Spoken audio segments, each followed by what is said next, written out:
কাঙ্গনা রানাওয়াতের বহু প্রতীক্ষিত ছবি এমার্জেন্সি 17 জানুয়ারি মুক্তি পাচ্ছে। তবে ছবিটি বাংলাদেশে মুক্তি পাচ্ছে না। কেন এমন অপ্রত্যাশিত সিদ্ধান্ত? ভারতের ইতিহাসের একটি গুরুত্বপূর্ণ অধ্যায় নিয়ে তৈরি ছবিটি, যা 1975 সালের জরুরি অবস্থা এবং ইন্দিরা গান্ধীর ভূমিকাকে কেন্দ্র করে। কেন প্রতিবেশী দেশে মুক্তির অনুমতি পেল না? রাজনৈতিক অস্থিরতা কি এর পেছনে দায়ী, নাকি অজানা কোনো কারণ রয়েছে এর পেছনে? বিস্তারিত ডেস্ক রিপোর্টার।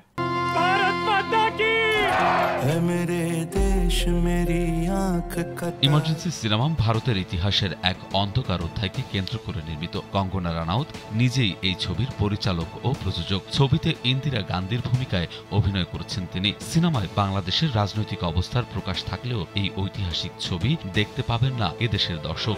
सबकी नजर आपकी कुर्सी पर है कि कब आप कुर्सी से गिरे और ये लपके। জেনেক্সে শিফট করো, লাইফকে লিফট করো। সূত্রের দাবি, ছবির কন্টেন্টের সঙ্গে এই সিদ্ধান্তের কোনো সম্পর্ক নেই। মূলত বাংলাদেশের সাম্প্রতিক রাজনৈতিক পরিস্থিতি এই সিদ্ধান্তের জন্য দায়ী। ইন্দিরা গান্ধীর সঙ্গে বাংলাদেশের মুক্তিযুদ্ধের সম্পর্ক ঐতিহাসিক। 1971 সালে মার্কিন যুক্তরাষ্ট্রের চোখ রাঙানি উপেক্ষা করে মুক্তিযুদ্ধের পাশে দাঁড়িয়েছিলেন ইন্দিরা। বাংলাদেশের স্বাধীনতার লড়াইয়ে ভারতীয় সেনাবাহিনীর প্রত্যক্ষ অংশগ্রহণও ছিল তার নেতৃত্বে। সেই গল্পেই নির্মিত হয়েছে ইমার্জেন্সি। তবে ছবিটি বাংলাদেশে মুক্তি না পাওয়ার কারণে প্রশ্ন উঠেছে, এটি কি শুধুই রাজনৈতিক সিদ্ধান্ত, নাকি দুই দেশের সম্পর্কের আরো গভীর সংকটের ইঙ্গিত? चीर दे अधर्म को जनता वो बाण है।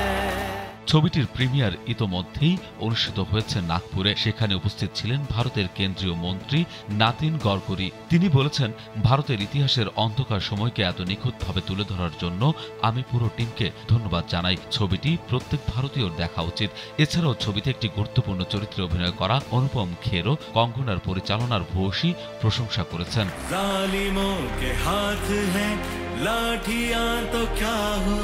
ইমার্জেন্সিতে আরও অভিনয় করেছেন অনুপম খের, মিলিন্দ সোমান, শ্রেয়স তলপরে, মহিমা চৌধুরী এবং সতীশ কৌশিক। ছবিতে দেখা যাবে যুবক অটল বিহারী বাজপেয়ী, ফিল্ড মার্শাল শ্যাম মানেকশ এবং সেই সময়ের বিভিন্ন রাজনৈতিক ব্যক্তিদের চরিত্র। তবে ছবিটির মুক্তি বাংলাদেশে বাতিল হওয়ার কারণে হতাশা প্রকাশ করেছেন দুই বাংলার অনেক ভক্ত। जो सरकार के खिलाफ आवाज उठाता है, उसकी आवाज देश में गूंजनी नहीं चाहिए, जवान हो या बुढ़ा। বিনোদন ডেস্ক, কালো বেলা।